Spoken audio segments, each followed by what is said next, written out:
네, 네, 안녕하십니까. 저는 한국환경공단 악취관리체 근무하고 있는 이종국 부장이라고 합니다.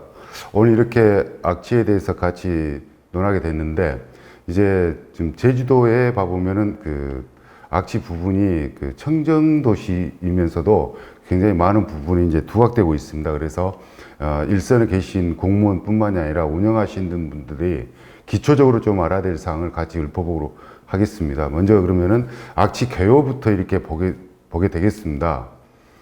예, 이번 순서에는 악취 개요에서 악취 방지법, 우리가 이제 집행을 하다 보면은 지자체에서는 어쩔 수 없이 이제 방지법이라든가 이렇게 좀 우리가 알고 가야 될 부분이 있습니다. 그래서 악취 방지법까지 보고 다음 시간에는 방지설 쪽으로 하겠습니다.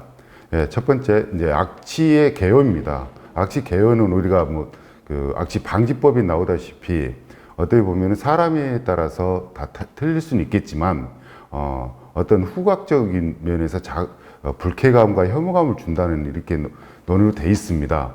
또 하나가 이제 악취는 여러 가지도 있지만 우리가 흔히 악취 방지법에서는 복합악취하고 지정 악취 물질 두 가지로 구분해 있습니다.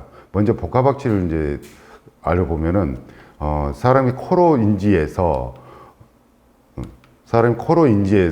점막을 통해서 후각세포로 해서 뇌로 전파되는 이제 냄새의 척도인데, 지금 복합악취로 모든 게 규제를 하고 있습니다. 그래서 여러 지금 지자체에 계신 분이나 이 운영 쪽에 관리하신 분들은 이 복합악취라든가 지정악취 물질에 대해서 좀 명확히 알고 가야 될 부분이 있어서 제가 준비를 했습니다. 먼저 이제 복합악취 정도에서는 두 가지 이상의 이제 물질이 존재했을 때 사람이 이제 혐오감과 불쾌감을 주는 냄새를 이렇게 정의를 하고 있습니다. 근데 이제 복합악취 쪽에서는 실질적으로 단위가 배입니다.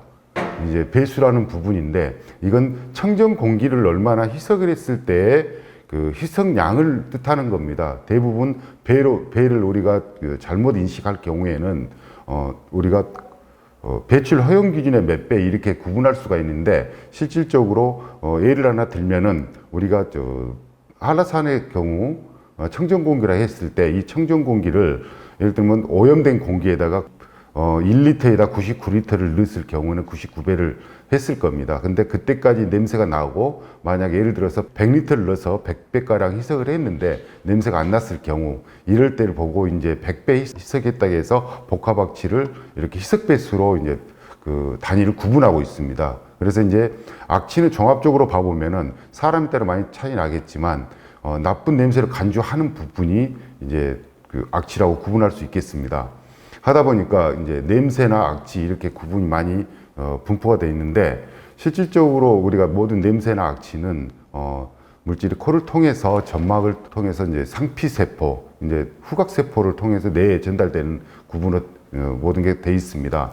근데 사람에 따라서 냄새 강도는 틀릴 수 있어도 약 후각세포의 수용체는 약 1000여 개가 존재한다고 합니다. 또 하나가 이제 인간이 냄새를 기억하는 거죠. 기억하는 것은 약 2000에서 4000개가량 되는 거고, 또 하나 이제 현재까지 밝혀진 악취 물질로 우리가 구분할 수 있는데 약 1000여 개가 된다고 합니다. 근데 이제 우리가 악취 방지법을 보시다 보면은 약 22개의 악취 물질을 지정해서 관리를 하고 있는 부분입니다. 그것은 이제 후미에 가서 다시 한번 설명을 드릴 거고, 일단은 이제 일반적인 악취의 특성으로 보면은 인간이 감각공유에서 가장 우수한 기관이 후각입니다.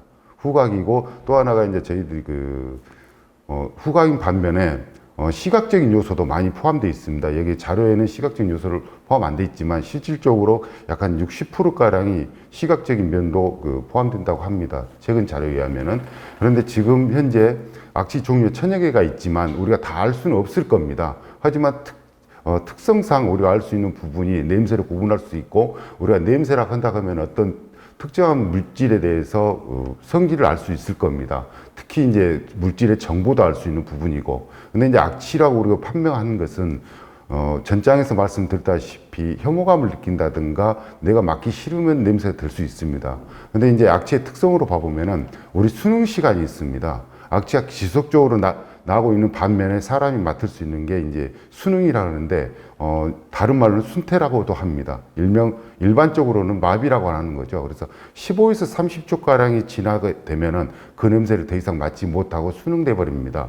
그래서 이제 그게 원래 민감성을 잃게 되는 거죠. 후각 쪽에서. 근데 이제 문제가 되는 게 지속적으로 악취가 났다 안 났다 이렇게 한 부분이 굉장히 있는데, 우리 이제 사람 후각에서는 피로도를 많이 느끼게 됩니다. 그래서 우리가 악취가 많이 나는데 이렇게 장소라든가 갔다 오면 굉장히 몸도 피곤하고 이런 부분도 있을 겁니다.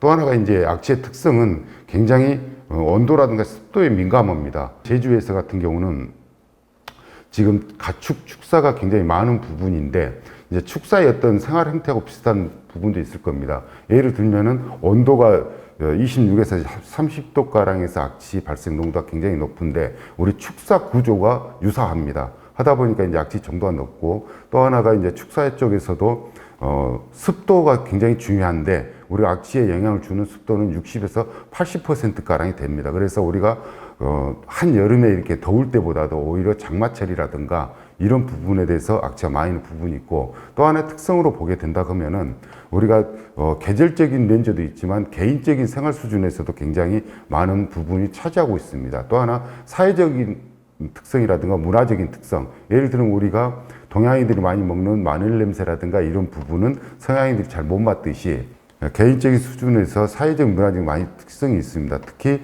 성별, 연령, 그다음에 건강 상태, 기호 습관이라든가 이런 부분에서 많은 부분이 차이가 나고 있습니다. 그래서 우리가 봐보면은 제주도에서도 이렇게 악취 민원이 발생한 부분에 대해서도 외지에서 오신 분이 이렇게 민원을 건다, 발생을 시킨다 이렇게 한 부분이 아니라 그 개별적인 특성을 우리가 알아야 될 것 같습니다. 그래서 특히 우리가 악취 관리의 부분에 대해서는 그런 부분도 우리가 이해를 해가면서 어느 정도 정책 분야도 같이 필요하지 않나 하는 생각이 들어갑니다. 그래서 이제 저희가 악취가 또 인체에 대해서 어떤 영향을 미치는가 보면은 굉장히 많은 부분을 미치고 있습니다. 특히 이제 호흡기, 순환기, 소화기, 수면 상태 이런 부분이라든가, 또 특히 이제 인체뿐만이 아니라 일반 기기에까지 영향을 미치고 있습니다. 그래서 한 가지씩 살펴보면은 아마 악취가 나는 부분에서 숨을 깊게 마시는 사람은 거의 없을 겁니다. 우리 꽃향기를 맡게 되면 깊게 마시지만, 우리가 어떤 음식물 처리 시설이라든가 그 주변에 갔을 때는 분뇨 처리장이라든가 이렇게 돼 있을 때는 호흡이 달라진 걸 느낄 수 있을 겁니다. 특히 이제 봐보면 호흡수가 멈춰진다든가 이런 부분에서 순환기에 호흡기에 영향을 주고, 또 하나 순환기 쪽에서는 우리가 혈압의 문제도 발생할 수 있습니다.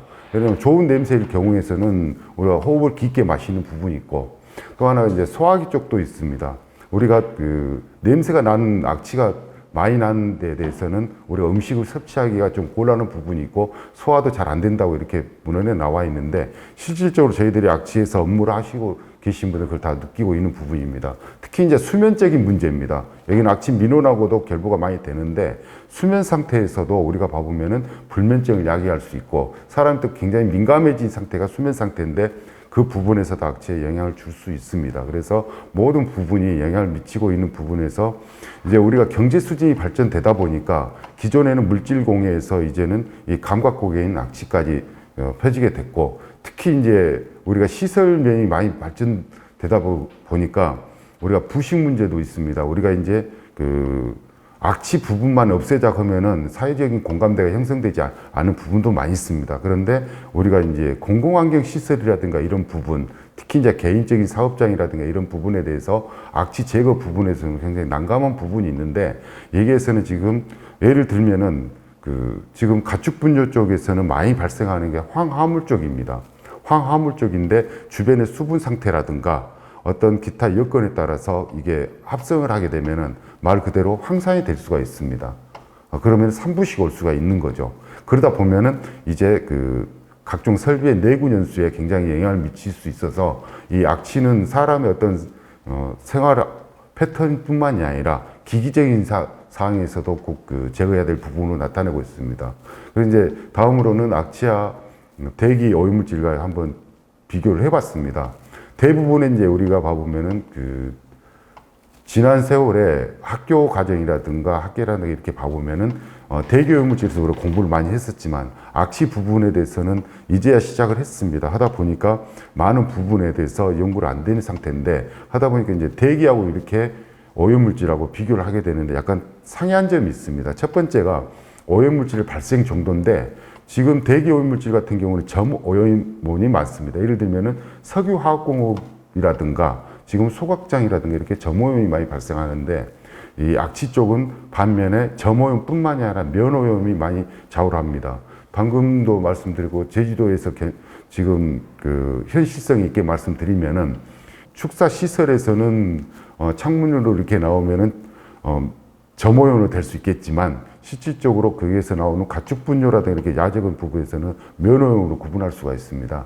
그래서 발생 정도가 악취 방지법에서도 지금 규제하는 게 배출구하고 부지 경계 선상에 두 가지로 구분을 하고 있습니다. 물론 일본 같은 경우는 세 가지로 구분하는데 국내 실정에 맞게 우리나라는 배출구하고 부지 경계에서 지금 규제를 하고 있지만 지금 이제 현재 발생원에서 이제 자료에 봐보면 수킬로까지 이렇게 확산되는 걸로 나와 있습니다. 반면에 대기 오염물질은 수백 킬로까지 갈 수 있지만 있다고 하는데 지금 악취적인 수킬로가 아니라 최근에 저희들이 전번주 같은 게 이렇게 해보니까 평야 지해대 같은 경우는 10km 이상을 지금 가고 있는 걸로 확산되고 있는 걸로 있습니다. 그래서 주변에 영향을 미치는 정도가 점오염뿐만이 아니라 면오염까지 갖고 있기 때문에 상당한 수용체에서 많은 부분을 우리가 영향을 주고 있다는 걸로 나오고 또 하나가 이제 모든 사람들이 대부분 맡을 수 있는 감각공해 쪽입니다. 대기오염물질 같은 경우는 측정이라든가 분석을 통해서 이렇게 알 수 있지만 지금 악취 쪽에서는 감각공해 쪽이다 보니까 모든 사람이 이렇게 척도가 될 수 있어서 그런 부분이 좀 대기하고 좀 틀린 부분이 있고 특히 이제 규제 대상 오염물질도 대기 오염물질 같은 경우는 많은 연구가 돼 있고 위해성이나 유해성에 대해서 이렇게 돼 있다 보니까 어떤 물질에 대해서 굉장히 그 유해성이 많이 나타내고 있는데 지금 악취 오염물질 같은 경우는 천여 가지만 되고 천여 가지 정도가 돼도 어느 정도 지금 대기 오염물질과 이제 중복성은 있지만 실질적으로 그 연구된 게 그렇게 많이 있지는 않습니다. 하지만 지금 감각적으로 많이 알 수 있기 때문에 이제 생활 패턴에서 많이 나올 수 있는 지정학 지물질을 22가지 지정해서 우리가 규제를 하고 있고 또 하나가 배출구라든가 이런 데 부지 경계선상에서 두 군데에서 할 수 있는 복합악취를 규제하고 있는 부분입니다. 그래서 이제 지금 악취 물질은 굉장히 다양성이 있습니다. 그리고 왜 그러냐면은 지금 악취 쪽에서는 물질 수지를 잡기가 굉장히 힘든 부분입니다. 예를 들면은 지금 제주도에서는 해안가다 보니까 생선류가 많이 있다 봅니다. 그럼 처음에 생선류를 우리가 수산시장에 갔을 때는 어떤 암모니아 쪽으로 이렇게 많이 나오지만 이게 부패된 과정에서는 트라이메틸 아민이라는 게 이렇게 발생을 하게 됩니다. 하다 보면은 굉장히 다양하게 변하게 되는 거죠. 그러다 보니까 물질 수지를 이렇게 정립하기가 굉장히 곤란한 부분이 있고 더군다나 이제 그 악취 물질 속에서는 크게 용해성으로 봐보면 수용성이 있고 비수용성이 있습니다. 근데 대부분의 이제 수용성 같은 경우는 비가 많은 지역에서는 주변에 영향도가 있어도 어느 정도 그 자연적인 현상에서 많이 해결되지만 비수용성의 악취 물질이 나왔을 경우에는 비가 오더라도 녹지를 않습니다. 그래서 약 한 50%가량의 비수용성 물질로 인해서 굉장히 처리하는데 고심하고 있고 그리고 이제 다양한 성분도 있습니다. 질소계열, 항계열, 탄소계열, 아민류 해서 굉장히 많은 부분에 대해서 있기 때문에 이걸 처리하기 위해서는 발생 원에서도 중요하지만 처리 시설도 다양하게 지금 적용해야 되는 걸로 저희들이 일반화되어 있습니다.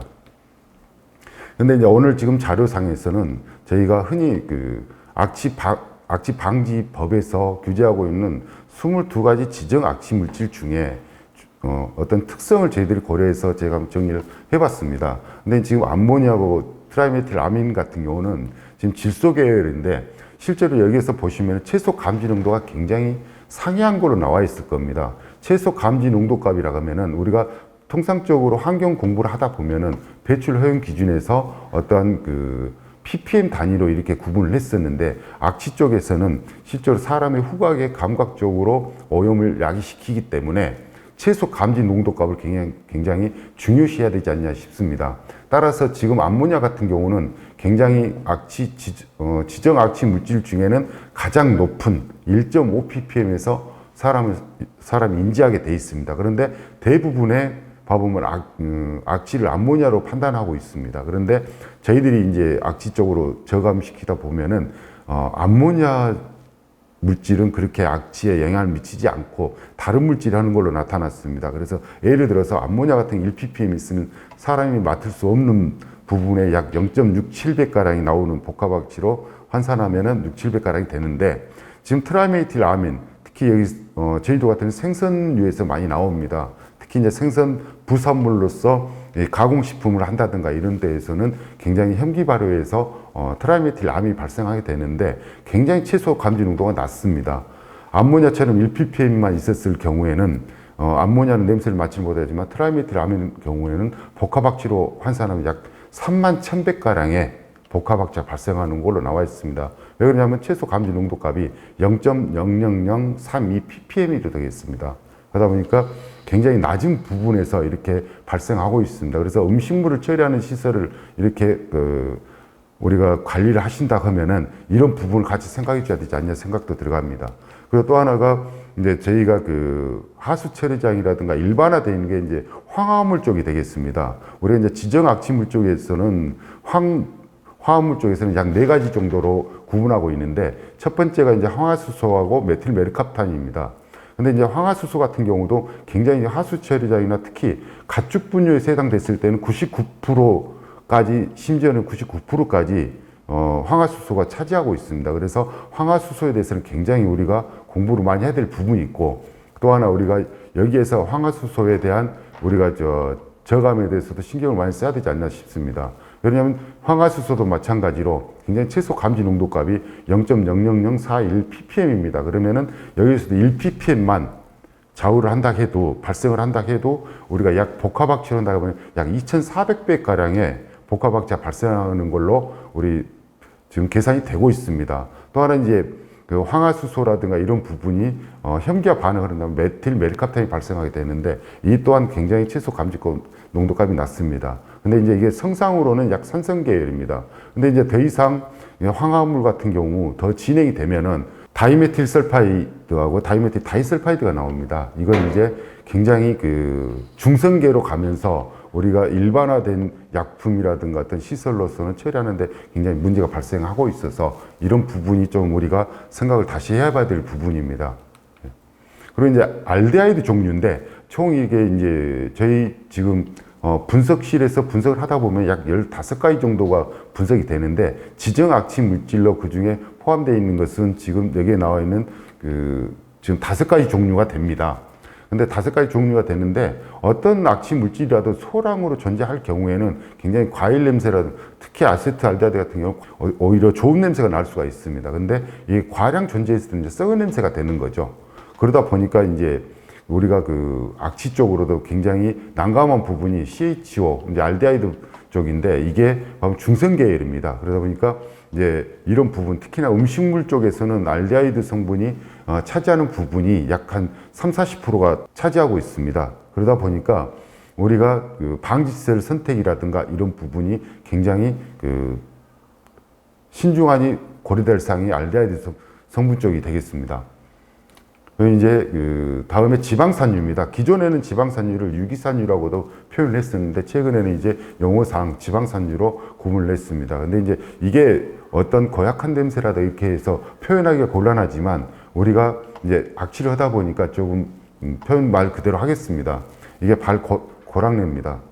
우리가 봐보면 아침 같은데 이렇게 청결했을 때는 발 냄새가 이렇게 안 나다가 봐보면 이제 공기도 안 통하고 하루 종일 이렇게 걷다 보면 단백질이라든가 이런 게 유기물 성분이 분해하는 과정에서 냄새가 많이 나게 되는 거죠. 그게 이제 지방산유인데, 굉장히 이 또한 채소 감지 농도값이 낮은 부분입니다. 다행히 근데 이제 지방산유는 산성계통이라 지금 황화물과 같이 산성적으로 처리한 악취 방지설은 처리가 가능한 걸로 지금 구분되고 있습니다.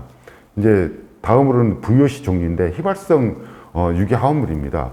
휘발성 유기화합물과 이제 알코올류로 약 7가지 종류를 지정학지물로 구분해서 하는데, 이게 대부분이 석유화학공업에서 발생한다고 생각을 하실지 모르겠지만 이게 굉장히 단백질 분해 과정에서도 많이 발생하는 성분들입니다. 그래서 우리가 이제 우리 주변에 특히 이제 제주도 쪽 같은 경우는 이런 부분에서도 많이 발생하는 시설들이 많이 있습니다. 그리고 지금 이것도 마찬가지로 대부분의 그 개인적인 물질로 소량이 있으면 굉장히 좋은 냄새를 많이 나타내는 것도 있습니다. 그런데 이제 과량이 모였을 때는 그 악취로 구분할 수 있고 또 색은 대부분 무색 계통입니다. 그런데 이제 그 이런 부분 보이지 않다 보니까 우리가 처리하는데 굉장히 문제성이 있고 더군다나 그 부요시 같은 경우는 우리가 휘발성이 강하기 때문에 이런 부분에 대해서 확산 경로가 확장되는 걸로 이렇게 저희들이 알고 있습니다. 다음에 이제 지정악취 물질 이외에 축산 시설에 흔히 발생하는 인도라고 스카톨에 대해서 제가 정리를 해봤습니다. 아마 그 인도라고 스카톨에 대해서는 이 물질에 대해서는 축산 쪽에서 몸 채취라든가 가축 분해에서 많이 발생을 하는데 이 또한 채소 감지 농도값이 굉장히 낮습니다.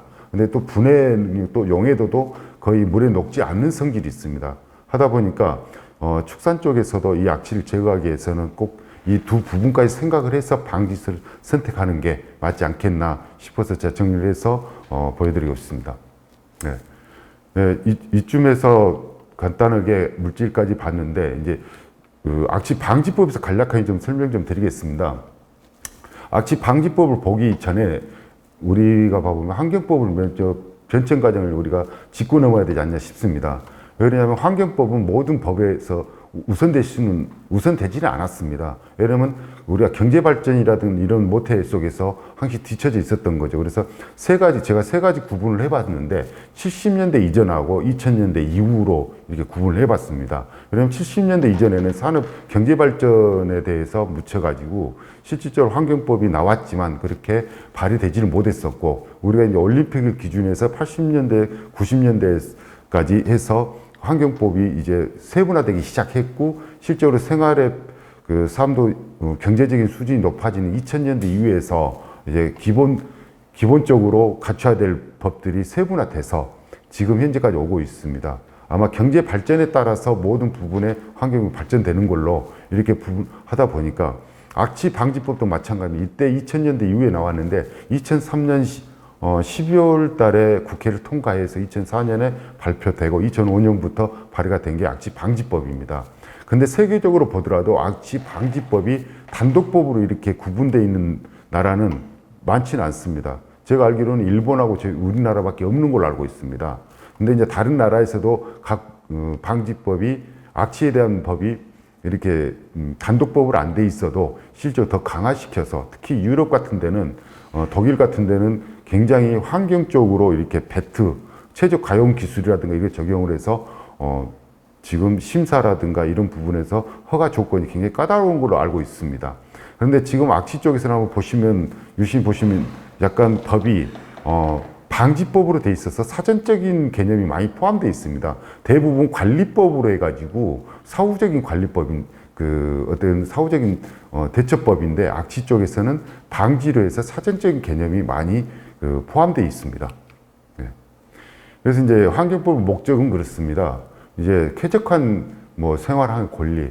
어떻게 보면 국민이 이제 쾌적한 환경에서 살아야 된다는 그런 개념 이념화해서 모든 환경법이 지금 구축되고 있고 향후에도 이제 환경 보존뿐만이 아니라 개인의 어떤 그 건강까지 우리가 살펴봐야 될 법으로 체계가 바뀌고 있는 부분입니다.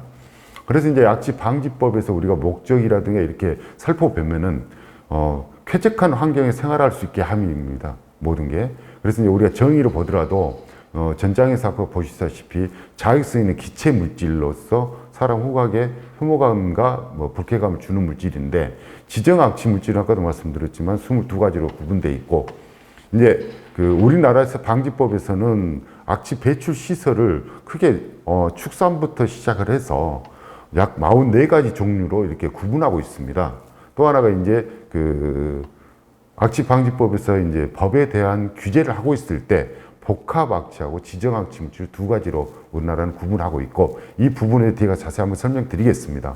특히 이제 배출구 부분에 대해서는 지금 그 5m 이상의 배출구를 지금 구분하고 있어서 우리가 지금 이것도 숙제를 하나 안고 있습니다. 다음에 말씀드리겠습니다. 근데 이제 지금 그 크게 악취 방지법을 분석해 보면은 이 나눌 수 있는 부분이 악취 배출 시설에 대한 부분인데, 이제 악취가 많이 발생하는 지역이 있을 때 그건 이제 악취 관리 지역으로 지정하는 부분과 또 상대적으로 낮게 발생하는 부분에 대해서는 이제 그 악취 관리 지역 이외의 지역으로 나눌 수가 있습니다. 근데 현행 법규상 방지법상에 관리하는 부분이 상당히 두 개로 이렇게 나눠져 있습니다.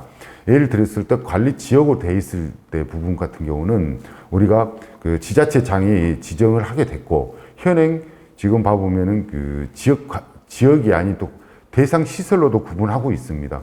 물론 제주도도 여기에 많이 포함되어 있던 부분인데 최근에 논쟁이 있어서 많이 빠지는 부분도 있었는데, 실질적으로 이제 지자체장이 그 지역으로 구분되어 있을 지역에 대해서는 실태 조사를 매년 2번 정도는 실시해야 되고, 특히 이제 각 시설별로 배출 사업장별로 배출 시설에 대한 방지 계획을 세워서 수행을 해야 됩니다. 여기에 대해서는 법령에서도 기존에 봐보면 그 관리적 이해에서는 개선 공고나 조치 명령, 과태료에서 끝나던 부분을 악취 관리 지역에서는 개선 명령부터 해서 조업 정지, 벌칙, 사용 중지까지 굉장히 강한 법률로서 지금 그 관리하게 돼 있는 부분이 있어서, 이런 부분도 우리가 한 번쯤은 지정이 돼 있지만 향후에 잘 관리해서 해제라는 부분도 있습니다. 그래서 우리가 앞으로 해제가 될 수 있게끔 같이 노력해야 되지 않냐 싶어서 제가 표기했습니다.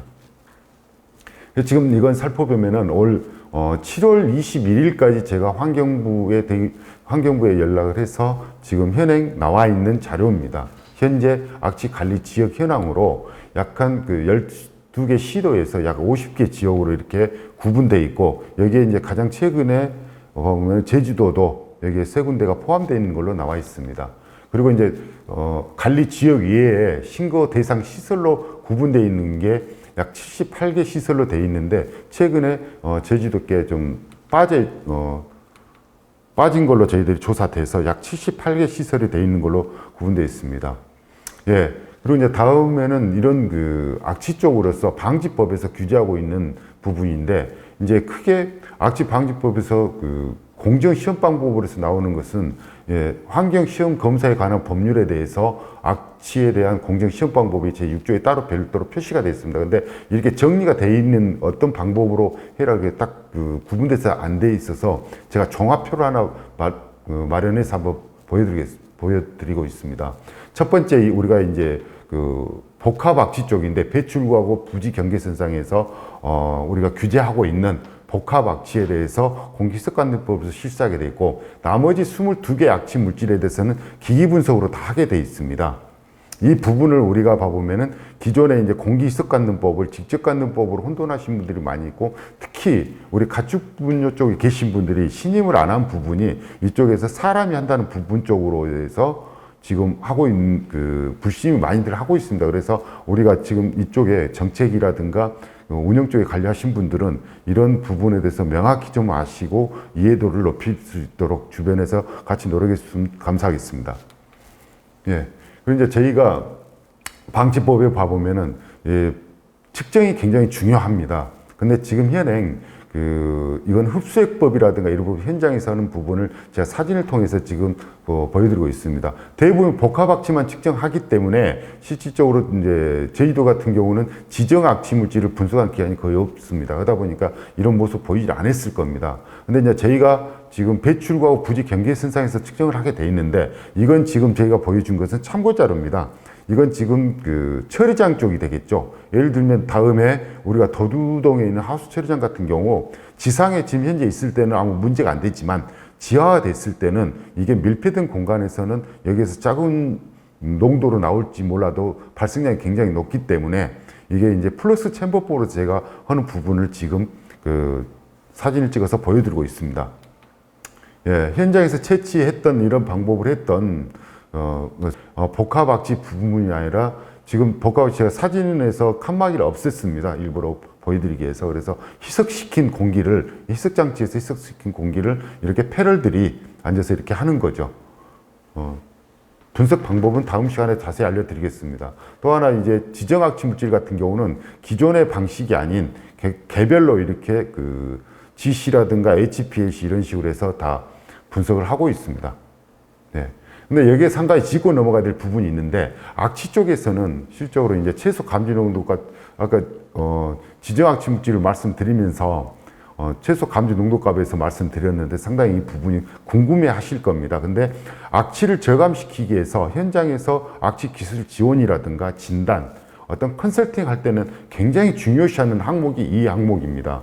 법적인 항목에 대해서 지금 배출 허용 기준은 우리가 규제하고 있지만, 이것은 지금 악취 방지법상에서 규제하기 위한 목적의 지정 악취 물질을 측정한 게 아니라 사업체 간에 이렇게 밀집해 있을 때 부지 경계 선상에서 어느 사업장의 악취인지를 구분하기 위해서 정해놓은 이렇게 기준이라고 아마 그렇게 판단하시면 되나 아실 겁니다. 근데 지금 우리가 지금 봐보시면은 암모니아라든가 이런 부분에 대해서 저희들이 지금 그 최소 감지 농도값을 했는데 굉장히 이해도를 높이기 위해서 표로 한번 작성을 해봤습니다. 우리가 수질 같은 경우는 1ppm, 2ppm은 굉장히 우리가 맞게 보입니다. 근데 지금 악취 같은 경우는 굉장히 소수점입니다. 소수점 이하로 봅니다. 그래서 지금 봐보면은 여기에서 ppm으로 우리가 구분을 하고 있지만, 아까 전장에서 보시다시피 이렇게 기기 분석이라든가 GCMS라든가 이렇게 보면은 10의 마이너스 9승, 심지어는 10의 마이너스 12승까지 우리가 그 분석을 하고 있습니다. 그래서 표현은 우리가 ppm 단위로 하고 있지만 어떻게 보면 대부분이 ppb 단위, 미락물질로 우리가 구분할 수가 있을 겁니다.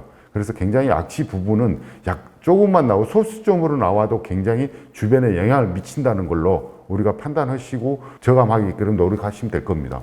예, 여기에서 지금 다른 것보다도 굉장히 중요한 부분을 제가 지금 말씀 좀 드리려고 합니다.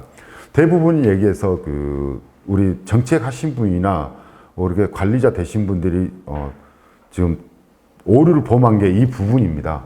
악취의 쪽에서는 두 가지 부분에 대해서 지금 현재 우리가 규제를 하고 있는데, 지금 복합악취하고 지정악취 물질이 두 개가 있습니다. 근데 지정악취 물질은 지금 현행 아까도 말씀드렸지만 사업장의 부지경계 선상에서만 측정을 하게 돼 있고, 기본적으로는 복합악취를 측정하게 돼 있습니다.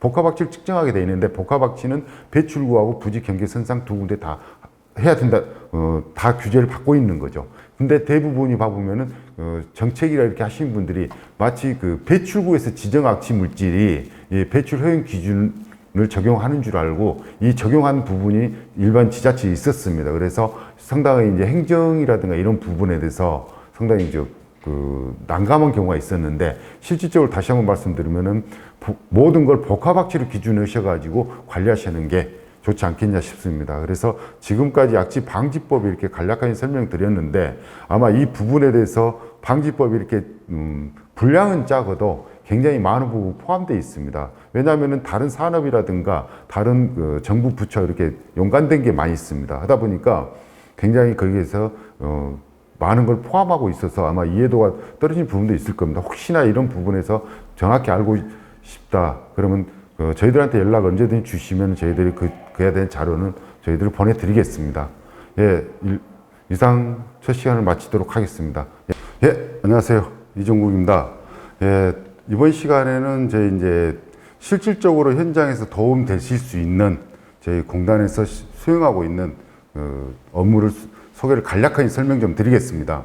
먼저 국내에서는 악취 방지법으로 인해 가지고 환경부에서는 행정적인 절차를 거치 수행을 하고 있지만, 우리 환경공단에서는 실제 이걸 바탕으로 해서 업무를 수행하고 있습니다. 그 첫 번째가 이제 나눌 수 있는 게 일반 민간 사업장에 대해서 악취 기술 지원하고 실태 조사입니다. 두 번째가 이제 공공환경 시설에 대해서 악취 기술 진단인데, 아마 이제 현재 제가 드린 자료를 가지고 공부하셔도 되는데 간략하게 좀 설명 좀 하고 넘어가겠습니다. 예, 먼저 현행 악취 방지법에서는 국가의 책무라는 게 있습니다. 먼저 3조의 법은 국가의 책무에서 지자체라든가 개인이 이렇게 악취 방지를 위해서 노력을 한다 했을 때 재정적 기술적 지원을 국가에서 해줄 수가 있습니다. 그래서 그 법안 일환으로 해서 우리 환경공단에서는 지난 2006년부터 현재까지 계속 매년 약 한 250개 업체에 대해서 악취를 개선하시고자 싶은 분들한테 기술 지원을 무료로 해주고 있습니다. 어떤 분들은 계속 이렇게 유료이신지 알고 접근도가 떨어지는데 혹시 정책이라든가 관련 업계에 계신 분들은 이걸 참고하셔서 한번 보시면 될 것 같습니다. 첫 번째가 저희들이 악취 기술 지원 제도인데 중소기업 이하로만 저희들이 하고 있고 대기업은 저희들이 포함이 안 되겠습니다. 그래서 저희들이 하는 일은 실질적으로 현장에 다 나가서 신청서도 간단합니다. 신청서 한 장에다가 중소기업이라는 증명서만 있으면 저희들이 신청을 받고 있고 매년 연 초부터 해서 연 말까지 저희들이 수시로 받으면서 계속 지속적으로 나가고 있고 또 하나가 거기에 대해서 250군데 중에 약 40군데는 저희들이 사후관리까지 하고 있습니다. 그래서 일회성으로 끝나지 않고 저희들이 단연간 하고 있는데 먼저 악취 기술 지원 쪽으로 저희들이 보는 내용은 사업장에 가서 기술 지원을 해주고 있습니다. 그러면 사업장에서 주변의 여건이라든가 배출 공정, 특히 이제 방지 시설이 있을 경우에는 거기에 대해서 효율 조사까지 저희들이 측정을 하고 또 현황이나 문제점 거기서 발생하는 저희들이 이제 개선점까지 해서 모든 걸 보고서로 드립니다. 단 조건이 지자체에서도 이게 신청을 할 수가 있습니다. 물론 개별 사업장에서 신청을 했을 경우에는 보고서가 개별 사업장으로 나가고 지자체에서 했을 경우에는 지자체와 개별 사업장 두 군데로 나갑니다. 물론 이게 정보보안법에 의해서 보고서는 무조건 저희들이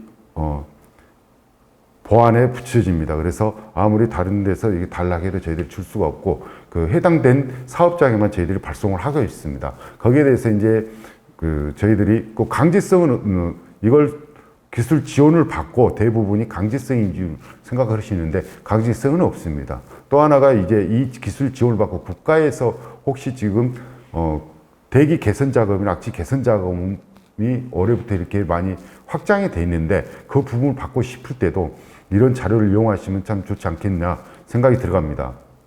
그리고 이제 저희가 여기에 대해서 이제 국가 지원도 받을 수 있으니까 많이 이용하시면 감사하겠습니다.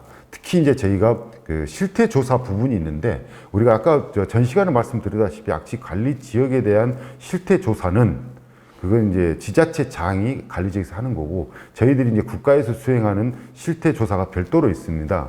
1년에 한 4군데 정도, 특히 이제 제주도 같은 경우는 지자체에서 신청하는 실태 조사가 있습니다. 방금 전에 말씀드렸던 악취 기술 지원하고는 약간 별개의 문제인데 이제 지역 단위로 하고 있습니다. 예를 들면은 악취 관리 지역 이외의 지역. 그래서 이제 악취가 지정을 안 했는데 악취 관리 지역으로 지정을 안 했는데 악취가 많이 발생을 해서 현안점으로 발생했을 때는 우리 공단이 신청하는 게 이제 환경부에서 매년 11월 달에쯤에 이게 신청서를 받을 겁니다. 그러면은 그게 국가에서 한 4군데 정도 저희들이 선정을 해가지고 이게 1년 정도 저희들이 4계절에 거쳐서 실태조사를 합니다. 이제 실태조사 내용으로서는 저희가 발생원 바위라든가 이런 부분 모든 게 다 하고 그 내부에 있는 사업장의 개별 사업장까지 이렇게 합니다. 그래서 이제 현재 우리나라의 공정시험법에 정해지지 않았지만 독일이라든가 유럽에서 이렇게 쓰고 있는 격자법까지 저희들이 사용을 해서 수행을 하고 있고 또 하나가 저희 미국에서 이제 지금 현행 많이 도입해서 쓰고 있는 현장 후각법이라고 해서 저희들이 올팩토미터법도 사용도 하고 있습니다. 특히 저희들이 실태 조사에서는 주변의 영향도를 즉 악취 민원 지역이죠. 수용처에 대한 어느 정도 악취 영향을 미치고 있는가를 저희들이 현장에서 측정한 자료를 가지고 다 모델링까지 하고 있습니다. 그래서 저희들이 조사 전과 후에 전에 나타난 부분이가 개선 후에 나타날 부분까지 저희들이 예측해서 이렇게 지금 진행을 하고 있는 부분이기 때문에 많이 지자체에서는 이용하시는 게 좋지 않겠냐 생각합니다. 그리고 다음에는 환경 기초 시설에 대한 기술 진단입니다. 아마 이건 대부분의 지금 관련되신 분들은 다 아실 겁니다. 악취 방지법 제16조 위에서 2011년도부터 지금 수행을 하고 있습니다. 현행 우리 공단뿐만이 아니라 2019년에 지금 오픈이 일반 업체도 개방돼서 실시하고 있기 때문에 약 13개 업체가 환경부에 등록이 돼가지고 지금 기술 진단을 수행하고 있습니다. 거기에 대해서는 신청부터 해서 매년 12월 31일까지 신청을 하게 되면 그 다음 연도에 하게 되어 있는데 죄송하지만 우리 공단에서는 굉장히 현재 많은 부분이 밀려 있어서 아마 그 몇 년을 기다려야 될 겁니다. 그래서 기존에 우리뿐만이 아니라 다른데 지금 개방돼가 진단 기관이 개방돼서 민간 사업체에서도 하고 있기 때문에 여러 분야를 이용하시면 될 것 같습니다. 혹시 그 자료 같은 경우는 현재 배포된 자료라든가 이런 참고하시면 될 것 같습니다. 예, 감사합니다.